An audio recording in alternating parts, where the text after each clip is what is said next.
Entrevista. Uma conversa inspiradora sobre os mais variados temas.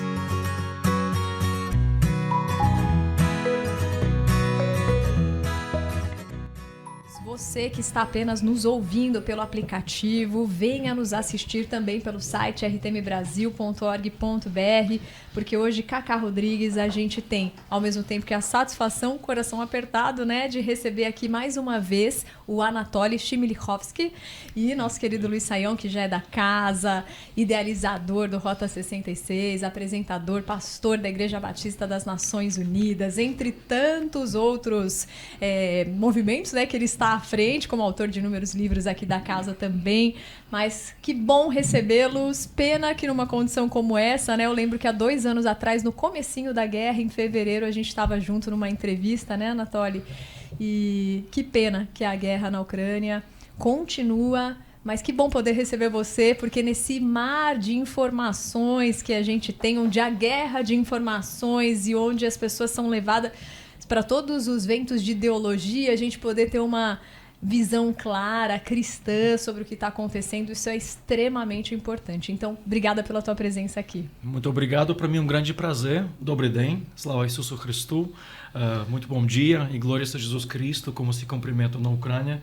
Então, para mim é um grande prazer estar pela primeira vez ao vivo aqui em São Paulo. Deus abençoe. Luiz Saião, bom te receber.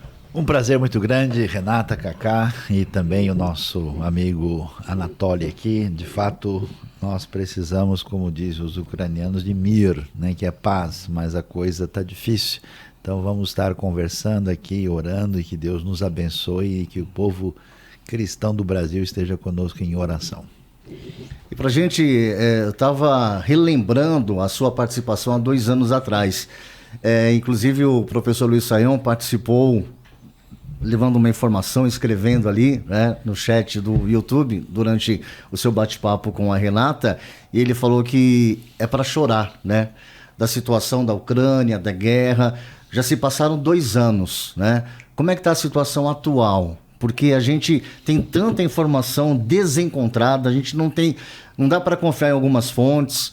Qual a verdadeira situação da Ucrânia na atualidade? Cacá, eu estou tentando lembrar as minhas emoções durante aquela entrevista. Eu confesso a vocês que o primeiro mês da guerra foi um choque para nós. E eu até na minha memória agora não consigo lembrar daquela entrevista que a gente falou. Mas veja o que aconteceu. Os americanos, na verdade, nos davam 3 semanas no máximo. Eles achavam que a gente ia cair, a Ucrânia iria cair, e os russos achavam que iriam pegar a capital Kiev em 3 dias. Mas, graças a Deus, eu estou aqui. Se passou 760 e poucos dias da guerra, e o fato que eu, Anatoly, cheguei da Ucrânia vivo, a Ucrânia existe como país, é uma prova daquilo que a Ucrânia está resistindo, um país democrático, um país aberto ao evangelho, e o que está acontecendo hoje na Ucrânia. Então, no início da guerra, o exército russo nos atacou das 7 direções, de vários lugares, e eles ocuparam, nas primeiras 2 semanas, eles ocuparam 28% do território ucraniano. Em 3 meses, os soldados ucranianos eles puxaram o exército russo e a gente liberou metade. Então, hoje em dia, a capital Kiev foi liberta, eles chegaram perto, mas não conseguiram atacar. Norte da Ucrânia foi liberto também, foi liberado. Então, hoje em dia, o que a gente tem? Em sua maioria, o país está livre do exército russo, mas nós temos a linha de fronte hoje contra o exército russo é de 1.600 quilômetros, de uma batalha muito pesada. Então, hoje em dia, graças a Deus, a Ucrânia continua existindo como um país independente, um país livre. Temos nosso presidente Zelensky, que a gente está orando muito por ele.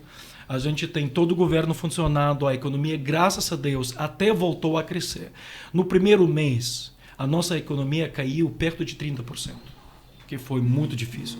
Mas, graças a Deus, agora a economia aos poucos está se recuperando. E talvez sobre a igreja, a gente fala um pouco mais adiante, porque a igreja também está passando por algumas crises, mas a gente percebe que o mover de Deus está sobre a nossa nação, e eu creio que para isso tem algumas razões. Se eu posso dar uma interrompida aqui, a gente não entende o que acontece nessa guerra porque não é uma realidade de agora. Tem 300 anos que a Ucrânia sofre uma tentativa de destruição, de aniquilamento, né? Existe e a gente não está falando do povo russo, mas está falando do governo, da liderança, desde o passado, com uma visão bem imperialista e colonialista de dominar tudo que está ali em volta, e se possível mais. E um dos grandes problemas é a Ucrânia, porque a Ucrânia tem um solo riquíssimo. A Ucrânia, eu já estive lá várias vezes, é um dos países assim muito abençoados em termos do que pode oferecer, talvez o solo mais rico da Europa e entre os melhores do mundo, e também muita minério que chama a atenção. Então é um país estratégico fundamental. Então, assim, para o pessoal ter uma ideia, de 1932 a 33, no inverno desse ano, passando mais alguns meses, morreram, aí se calcula 6 a 7 milhões, alguns falam entre 4 e 8 milhões, no famoso Holodomor, né, que foi uma espécie de holocausto ucraniano.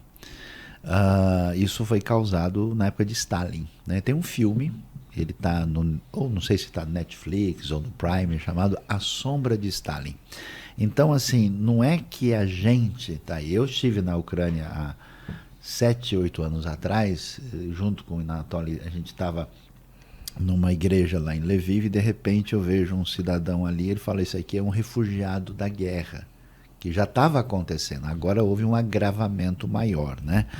E infelizmente, de longe aqui, as pessoas não entendem o cenário. Não é que agora deu uma disposição inadequada no governo russo atual e resolveram fazer alguma coisa para a Ucrânia, né?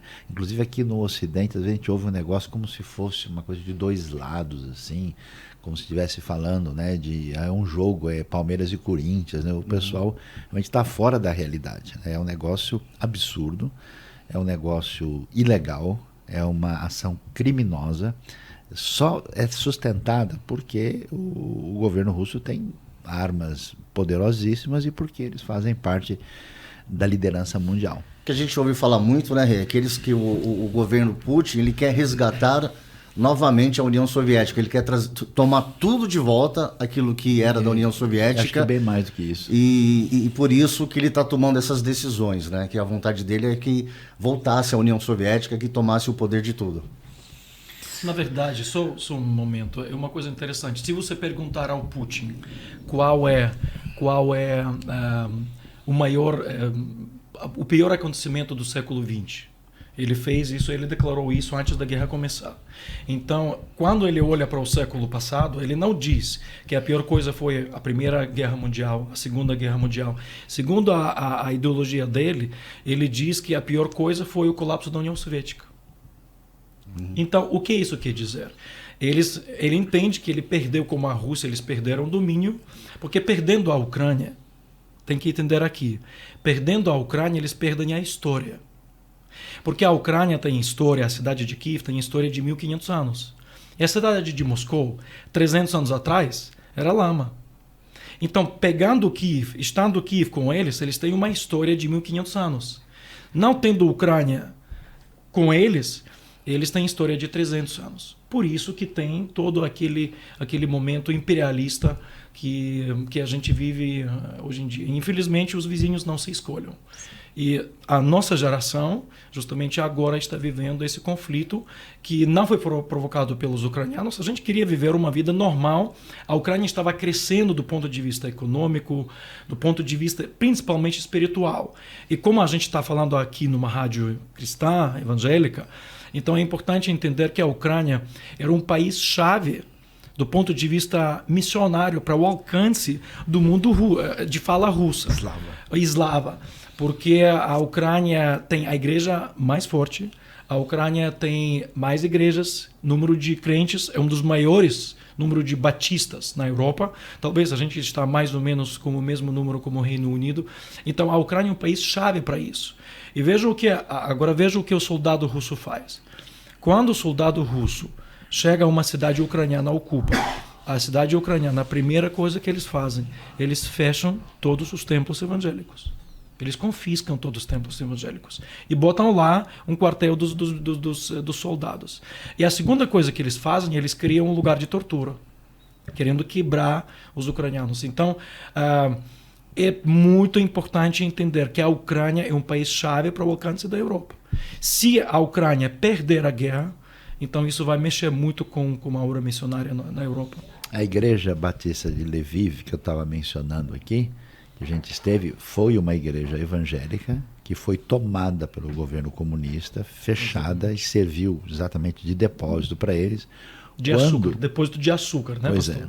Então, quando foi liberado, quando a Ucrânia teve a independência e teve um governo democrático, essa igreja foi devolvida aos evangélicos e hoje é uma igreja batista lá.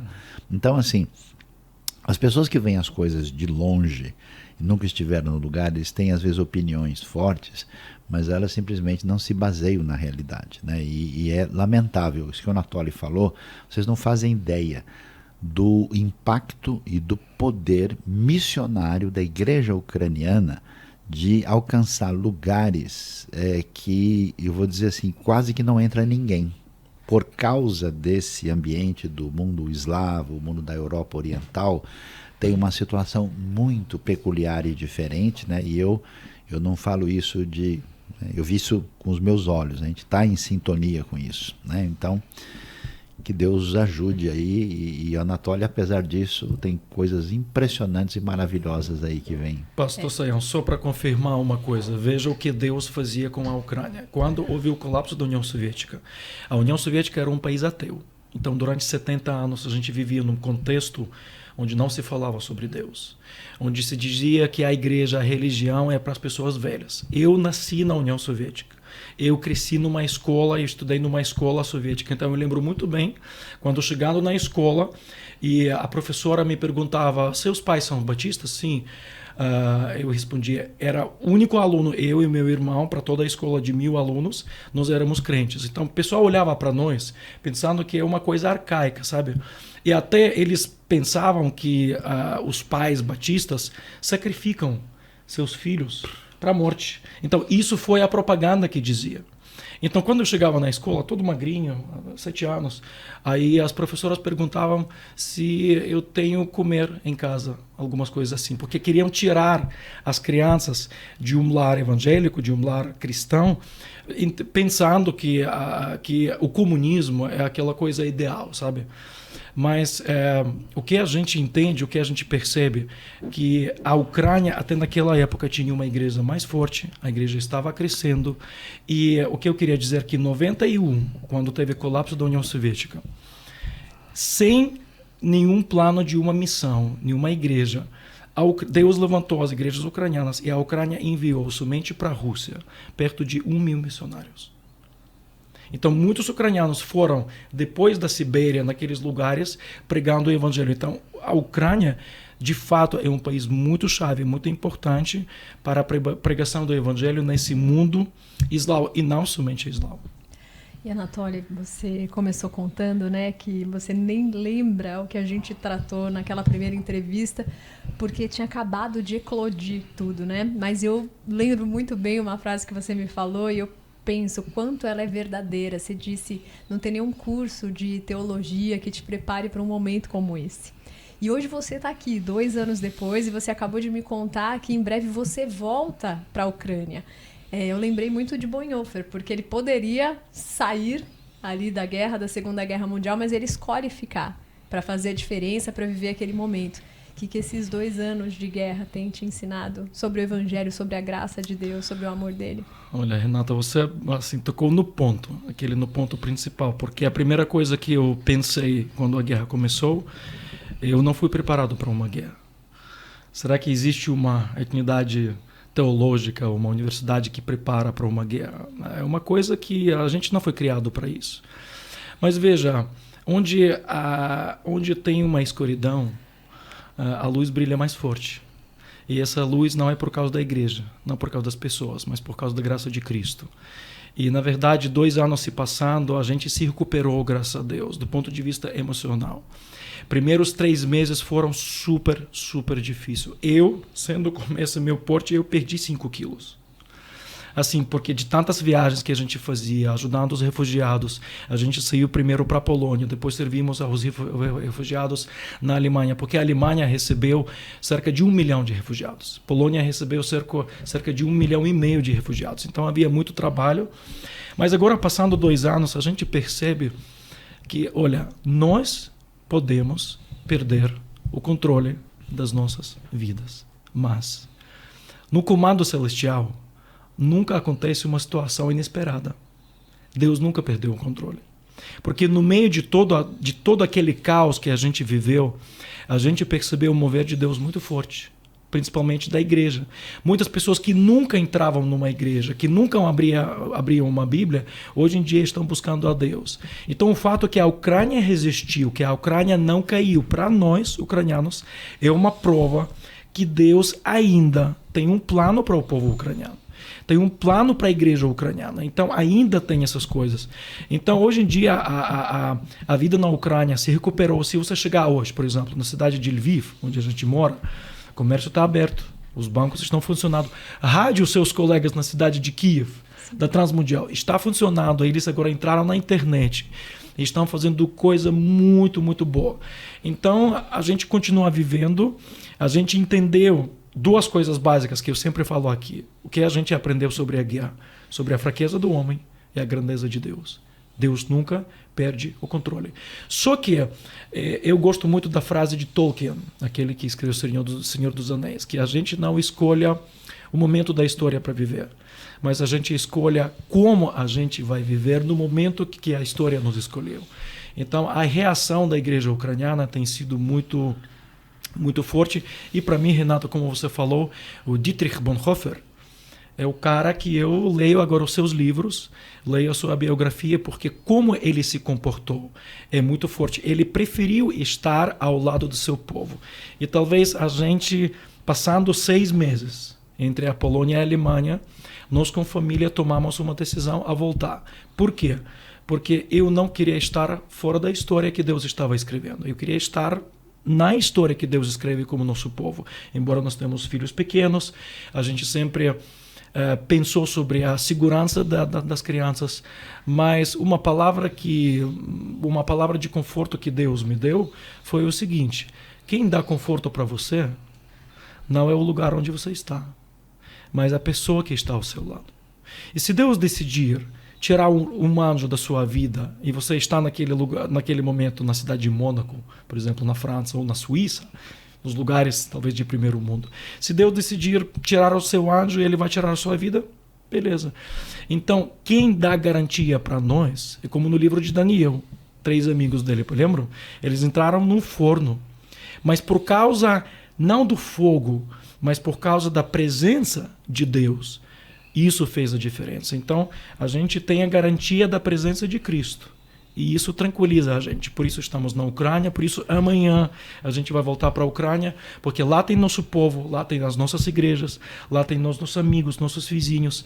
Por enquanto, a gente está lá tentando fazer a nossa parte. E eu fico ouvindo você falar, e o que me vem na cabeça numa situação como essa, que a gente aprende, né, professor Luiz Saião, a dependência verdadeira de Deus.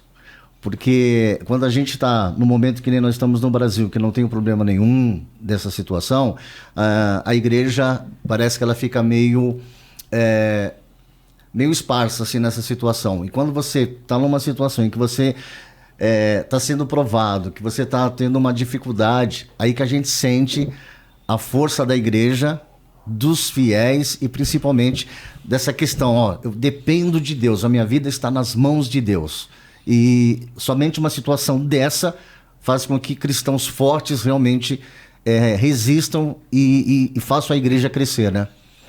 Meu amigo Kaká, na verdade, quando você passa por um estresse como a guerra, toda aquela, eu não sei se eu posso usar essa palavra aqui, mexerica, todas aquelas coisas que não fazem sentido nenhum na vida, sabe? Muitas vezes a gente acha que cristianismo São aquelas coisas, domingo ir para a igreja, dar o dízimo, cantar louvor, amém, aleluia. Olha, não ajuda. Essas coisas, a gente agora entende coisas secundárias. Em vez de mexerica, a gente chama de coisas michurucas, que não tem grande valor. Que o povo me perdoe, eu sou ucraniano, viu? E português para mim é uma língua que a gente fala aprendeu. muito bem. Dessa vez você está perdoado. Está perdoado, obrigado. Então, gente, veja, a guerra nos ensinou que tem coisas básicas e tem coisas secundárias. O que é coisas básicas? A sua relação íntima com Deus. Porque se você confiar em Deus, a situação fica mais tranquila. Acontece que você pode estar no meio de um furacão, no meio de uma tempestade, mas você pode ter paz no coração. Isso é possível. Então as coisas secundárias... quando eu chego no Brasil e olho para a igreja brasileira, eu encontro um lugar tão abençoado. Eu entendo, meu Deus, como Deus abençoa esse país. Olha, gente, a minha experiência dessa viagem. 15 dias atrás, nós chegamos no aeroporto de Galeão. Aí o cara que estava carimbando o nosso passaporte, um agente da Polícia Federal, viu nossos passaportes ucranianos, perguntou, e a guerra? Aí eu falei que sou pastor, missionário, eu vim aqui para descansar um pouco, visitar algumas igrejas, que eu sou representante da Junta de Missões Mundiais. Aí ele me faz uma pergunta. Como você... aí falou assim, pastor, como o senhor se fortalece na palavra de Deus e como você consegue fortalecer a sua família e fortalecer os seus irmãos na fé? Aí eu pensei, puxa vida, um cara policial, no país que eu acabei de chegar, ele não me pergunta, porque geralmente é assim, tem droga, tem arma, tem alguma coisa assim. O cara na entrada para o país me pergunta sobre a minha fé e como a gente está fortalecendo a nossa igreja. Eu pensei, esse Brasil é diferente. Esse Brasil tem algumas coisas que nós na Europa ou nos Estados Unidos não temos. Mas será que o crente brasileiro entende isso? Porque eu entendo dos problemas que tem aqui no Brasil. Tem vários problemas aqui. Mas, gente, Deus deu algumas coisas para o Brasil que não deu para os outros lugares. E é tão importante entender isso, valorizar isso e fazer o seu papel. Parar de reclamar e começar a agradecer a Deus. Porque com o coração agradecido, a gente é muito mais disposto a fazer o trabalho. Quando a gente reclama, a gente não quer fazer o trabalho. Então, me parece que esse momento, nós ucranianos hoje em dia estamos aprendendo a agradecer pelo fato que a gente acordou pela manhã e a bomba não atingiu a minha casa. Então, vamos aprender a ser agradecido a Deus. E essa entrevista a gente quer que faça isso, que gere essa conscientização em todos nós, né? E Sayão, há 2 anos atrás, quando a gente começou a receber as notícias de guerra, não tinha acontecido ainda o ataque do Hamas a Israel. E eu queria que você comentasse essas duas questões que a gente está vivendo, até porque, de maneira geral, elas têm se cruzado, como a informação que a gente recebe hoje, que foi o Estado Islâmico que acabou fazendo esse atentado na Rússia. Então, conta um pouquinho pra gente esses dois momentos que a gente está vivendo e como eles se conectam. Olha, é muito difícil a gente ter uma visão real do que acontece, porque mesmo as agências de informação, elas não têm o quadro tão fácil assim. E até porque nós estamos num ambiente tão diferente, as pessoas pensam assim, islamismo, mundo árabe, como se fosse uma coisa só. Mas, na verdade, eles são muito distintos e eles têm conflitos. Por exemplo, o Estado Islâmico é inimigo do Hamas, né? O Estado Islâmico tem um conflito histórico com a Rússia, porque eles estavam dominando grande parte da Síria e do Iraque. E, na verdade, foram os ataques russos que acabaram fragilizando muito do Estado Islâmico, né? Não só eles, mas nesse caso, sim. Então, assim, é possível, é razoável que isso tenha alguma razão de ser. A pergunta é se há, de fato, algo ou se existe uma estratégia de atuação nesse processo, né? E, ao mesmo tempo, o que acontece, por exemplo, hoje 8 mísseis são mandados de Gaza contra Israel. Gaza está totalmente, vamos dizer, debaixo dessa presença do exército israelense. Mesmo assim, ainda há pontos onde estão saindo mísseis, né? Então, o que acontece? Acho que o pessoal confunde, né? um grupo terrorista como o Hamas não beneficia o povo palestino e não tem interesse no povo palestino. Israel, na sua atuação, vai cometer erros? Certamente que vai. Tudo que Israel faz está certo? Claro que não. Mas a situação israelense é muito complicada porque os reféns estão lá e eles aguardaram 16 anos nesse processo e eles entendem o seguinte: se a gente não resolver essa situação de uma maneira definitiva, a gente vai aguardar mais alguns 6 meses para ter um outro problema parecido. Então parece radical no cenário geral, mas a atuação de Israel tem a ver com um negócio muito maior que a sua sobrevivência. Por quê? Porque por trás desse terrorismo jihadista desse tipo, você tem, na verdade, né, uma conexão do Hamas com o Hezbollah, com os Houthis do Iêmen, e por trás disso está o Irã. E a gente tem que dizer o seguinte: o grande parceiro maior, forte do Irã é o governo Putin hoje. E ali você tem esses atores maiores do mundo, vamos dizer, global, que são os Estados Unidos e a Rússia.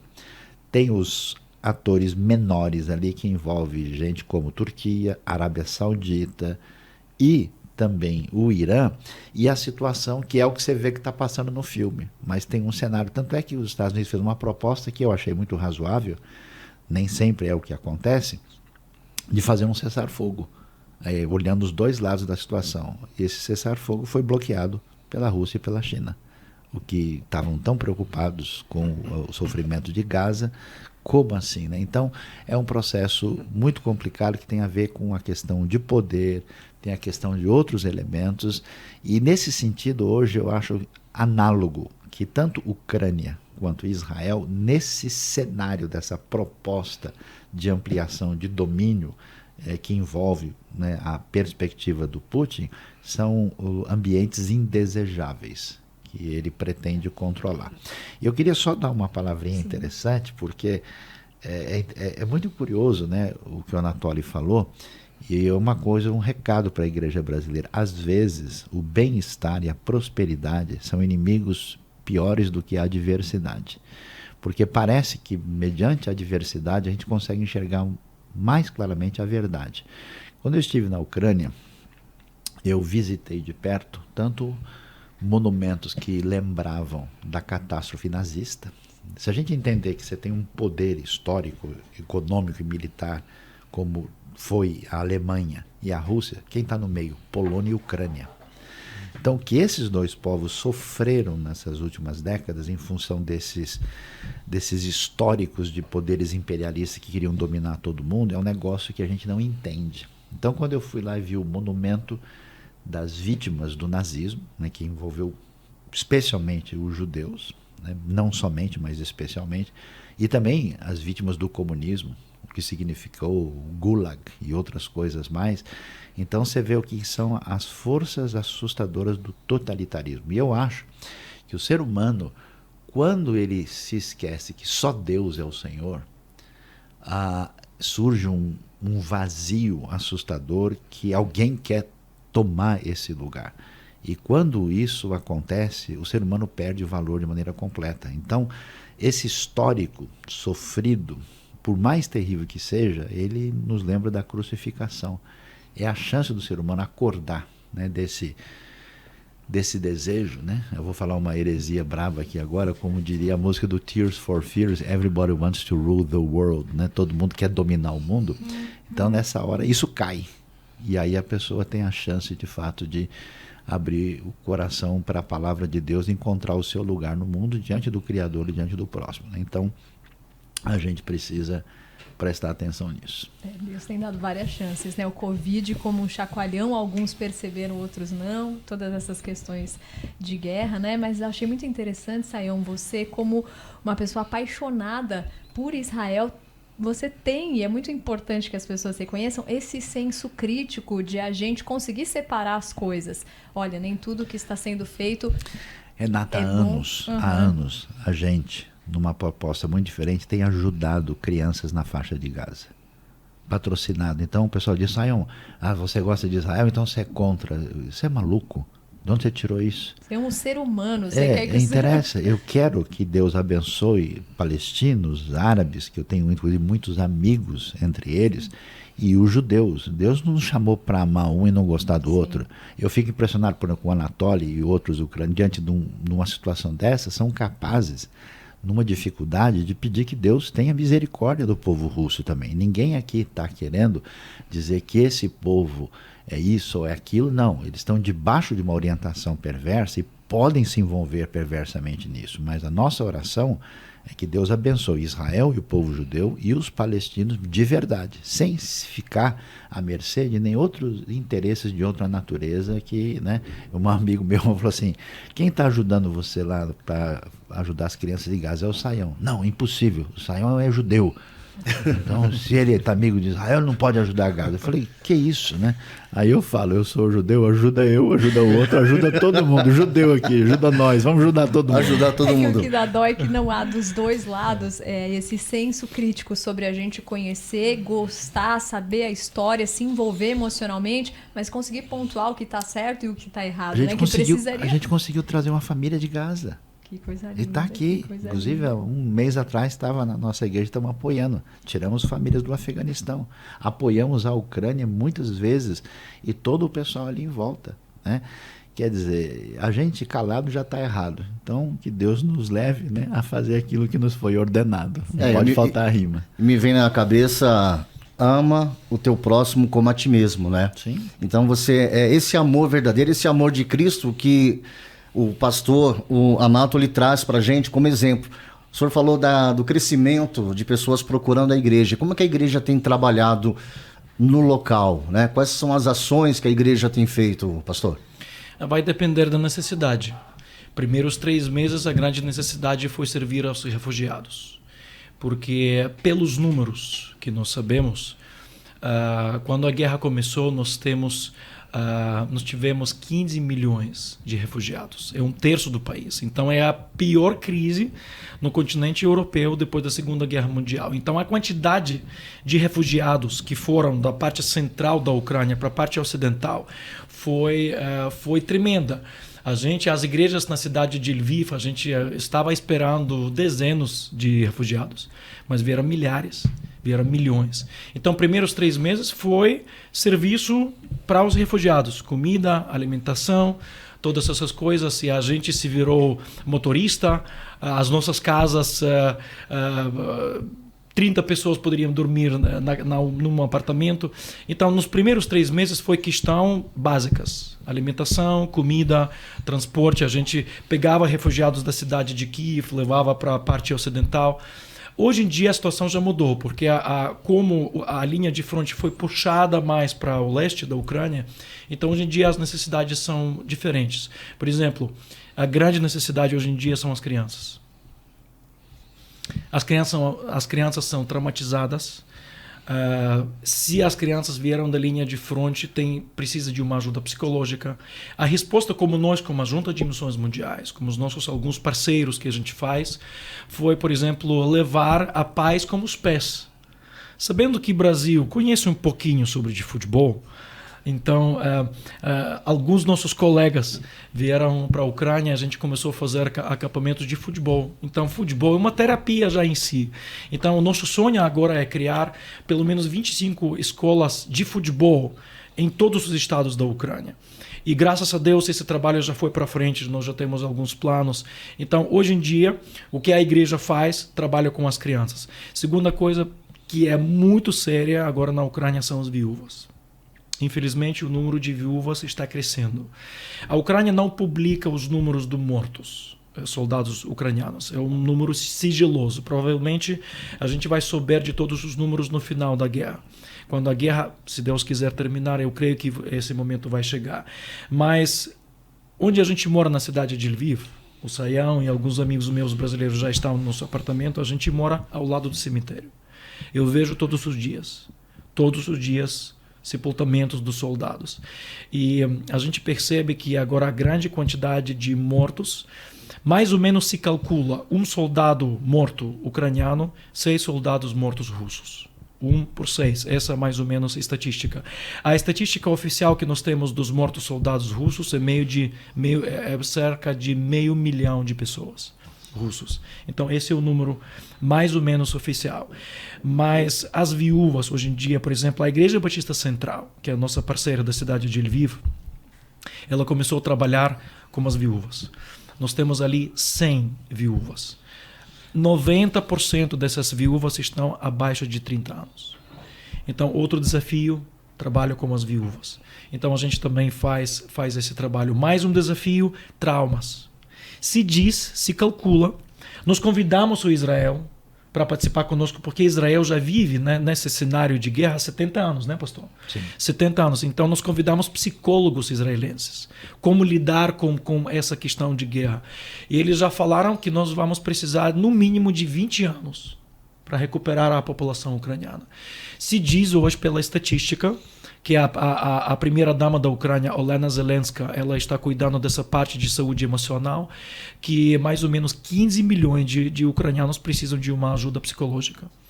Então, é um grande desafio hoje em dia na Ucrânia. Então, é outro desafio, como cuidar das pessoas. A gente entende que tem lado espiritual aqui. Ao mesmo tempo, trauma pode ser também um momento fisiológico, né, que tem que trabalhar. Então, a igreja está tentando a responder a esses desafios. E o meu trabalho específico, eu trabalho agora mais com plantação de igrejas. E a gente percebe agora uma grande necessidade em plantar as igrejas, principalmente perto da linha de fronte. Só nesse momento a gente está trabalhando com 30 equipes missionárias que estão plantando as igrejas. E essa igreja tem crescido? Olha, pastora, eu vou lhe dizer uma coisa. Tem igrejas na linha de fronte onde tem um diácono de 80 anos e vem para o domingo para o culto 300, 400 pessoas para ouvir a palavra de Deus. Porque morar lá ou enviar um missionário brasileiro para lá é muito perigoso e poucas pessoas querem ir para lá. Mas é como eu disse alguns minutos antes, no meio da dor, as pessoas entendem que, na verdade, sobre que você está construindo a sua casa. Lembra aquele, no final do Sermão do Monte, quando Sim. Jesus fala sobre 2 casas? Veja, tudo é igual. Só uma coisa que difere. A base, o fundamento. Ou em cima de uma pedra, ou em cima de uma areia. Quando vem aquele vento, nesse sentido é a guerra, se você construiu toda a sua vida em cima de uma areia, somente coisas que estão em cima, olha, a sua casa vai cair. Então as pessoas entendem que a nossa esperança não está no governo ucraniano, a nossa esperança não está nos Estados Unidos ou na OTAN. A gente agora percebeu como Israel já entende há muito tempo que as instituições mundiais não servem para coisa nenhuma.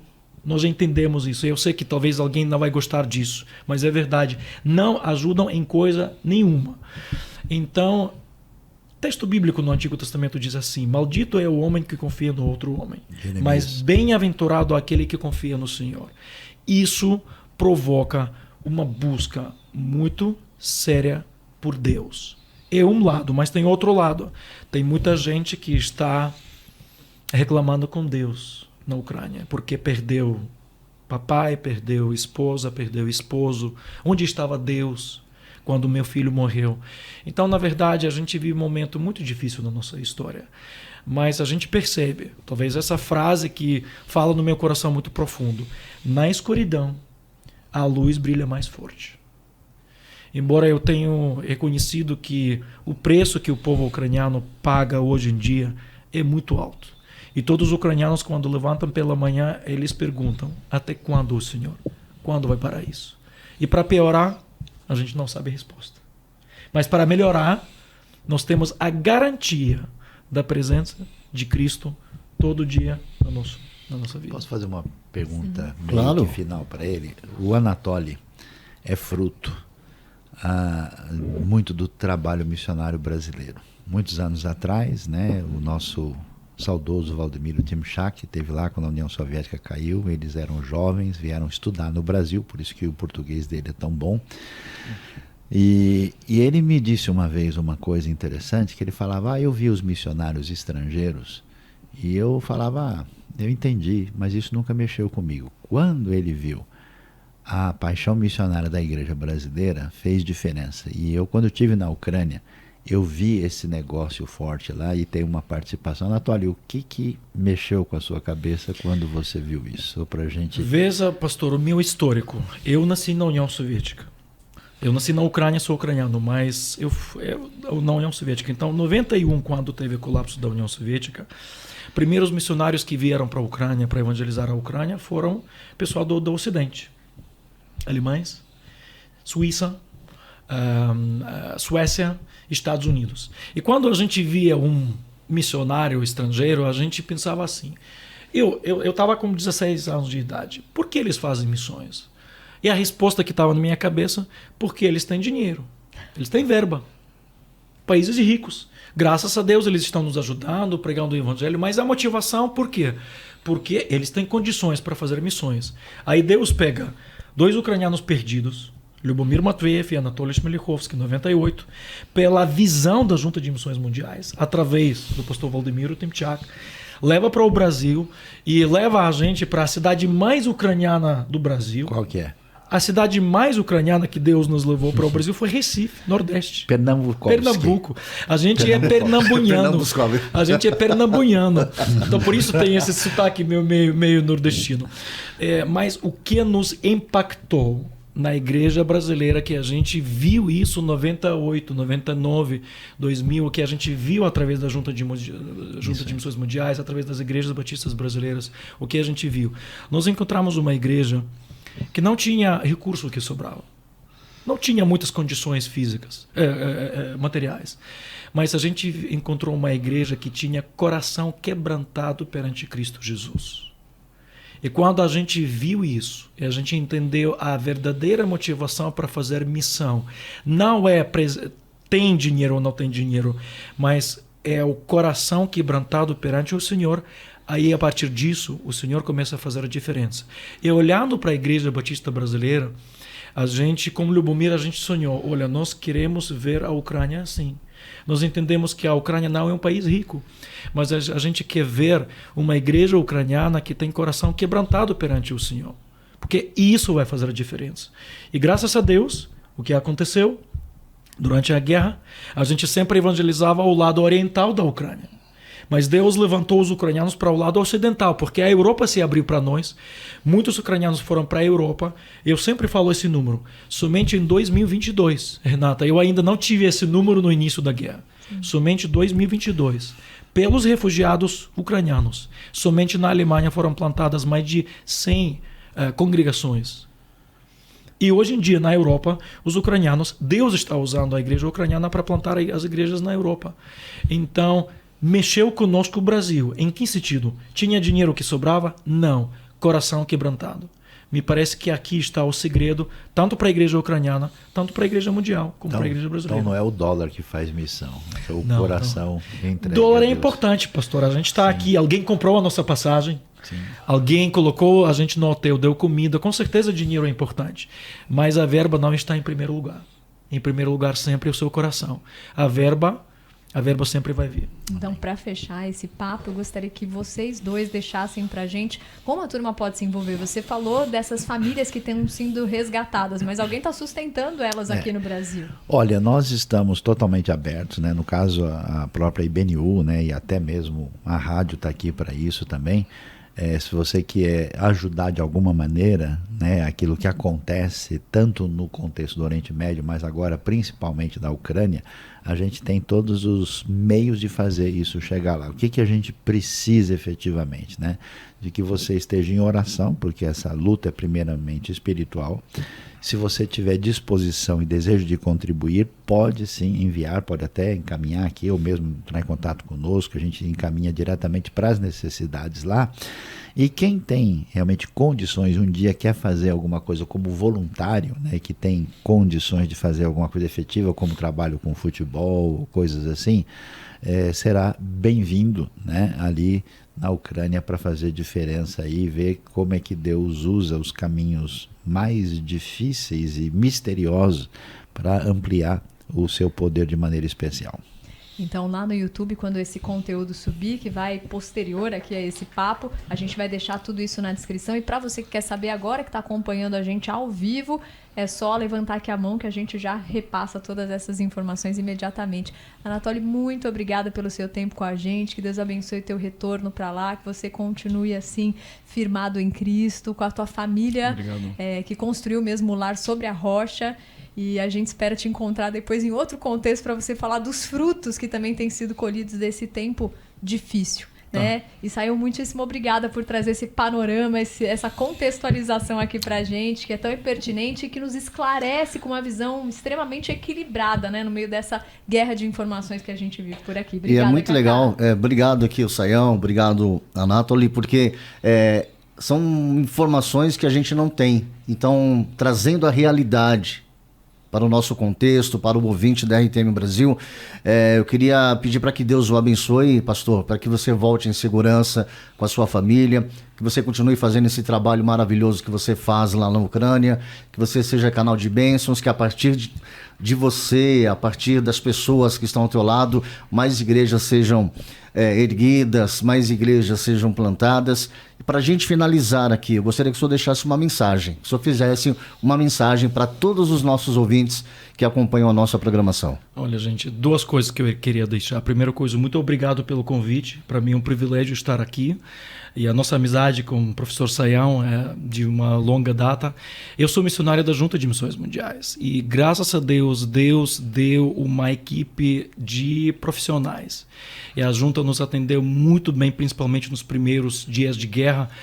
Depois de uma semana, quando a guerra começou, já vieram alguns colegas da Junta. Então, eu, sendo missionário da Junta, eu também convido a entrar no site da Junta, ver as coisas, porque é bom fazer coisas centralizadas. Com certeza, nós temos alguns projetos agora na Ucrânia que a gente pode fazer agora, mas eu tenho certeza, quando Deus dizer basta para a guerra, parar, no período pós-guerra vai ter muito trabalho, e se alguém quiser visitar a Ucrânia ou apoiar a Ucrânia, não apenas através da oração, mas através de finanças, mas através de voluntários, com certeza a gente pode ver em que sentido nós podemos trabalhar. Mas e a palavra final? Durante a guerra, na verdade, no primeiro mês, para ser honesto, eu não conseguia ler a Bíblia. Travou. O estresse tão forte. Travou. Mas depois Deus começou a cuidar da gente, e durante a guerra tem alguns textos bíblicos que mexeram muito comigo. E um dos textos é a tempestade no mar. E coisa interessante, Jesus, quando estava se aproximando, eles ficaram assustados. Talvez tenha algumas coisas que nos assustam. Eu não sei o que te assusta hoje, mas com certeza pode ter alguma coisa. Mas uma coisa interessante, quando Jesus ele acalmou a tempestade, os discípulos fizeram uma pergunta: quem é ele? É tão bom, é tão necessário, é tão importante conhecer quem é o nosso Senhor Jesus Cristo. Muitas vezes, justamente durante uma tempestade, Deus nos dá alguns passos onde a gente pode aproximar-se no nosso conhecimento de Jesus. E acontece que Jesus pode acalmar até uma tempestade como um clique. Então, confia em Jesus. Construa sua casa em cima de uma rocha. E juntos, no poder do Espírito, cada um fazendo a sua parte, a gente pode completar a missão como tem sido a divisa da campanha da Junta de Missões Mundiais nesse ano. Então, gente, muito obrigado. Eu espero que um dia a gente vai voltar para ter um papo esse gostoso. Obrigado, gente. Você acabou de ouvir Entrevista. Realização Transmundial.